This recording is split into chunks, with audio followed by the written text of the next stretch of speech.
Hey everyone, welcome back to the channel. If you've ever looked at Power BI dashboards and wondered how those eye-catching charts get built, today's video is for you. By the end of this tutorial, you'll know exactly how to create and customize pie donut, funnel, and decomposition charts, all perfect for visualizing your data in dynamic, meaningful ways, even if you're just starting out.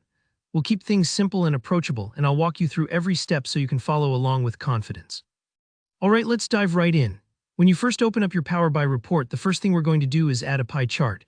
Over in the Visualizations pane on the right, find the icon that looks just like a classic pie. Go ahead and click it. You'll see a blank pie chart appear on your canvas. Now, to make it useful, you need to add some data. Let's drag over the category you want to analyze, maybe something like product type or region, into the legend field, and then pull your values like sales or profit into the values field. Instantly, your pie chart springs to life, breaking down those numbers by each slice so you can spot trends at a glance. Here's a pro tip to speed up your workflow. Instead of recreating similar charts from scratch, you can simply copy what you already have. Just click the existing pie chart to select it, then hit Ctrl+C to copy, followed by Ctrl+V to paste.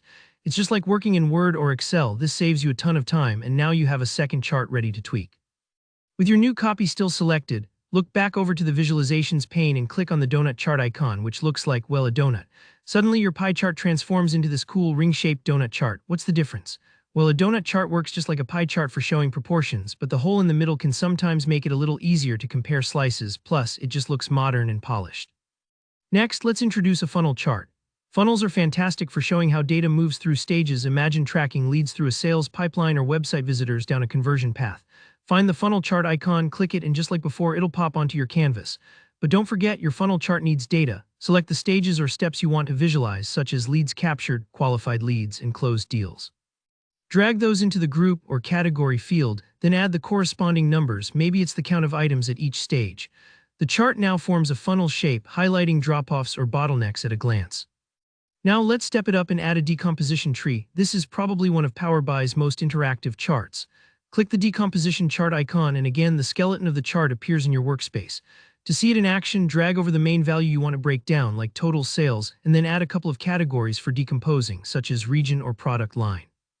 The cool thing here is you can dynamically explore your data right within the chart by expanding and collapsing parts of the tree, helping you pinpoint exactly why a metric looks the way it does. Before we wrap up, let's quickly add a KPI visual. This is great for making key numbers stand out front and center.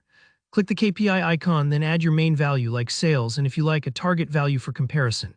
To make it even more informative, drag in your category field such as date or store so viewers can instantly see performance at a glance. And that's it. You've just built a professional dashboard with pie, donut, funnel, and decomposition charts, plus a slick KPI. Remember, it's totally normal if it feels like a lot at first. The more you practice, the more fun it gets. If you found this walkthrough helpful, go ahead and give the video a thumbs up. And if you have any questions, drop them in the comments below. I'm always happy to help out. And if you want to keep mastering Power BI with more tutorials like this, make sure to subscribe and turn on notifications. Thanks for watching, and I'll see you in the next video.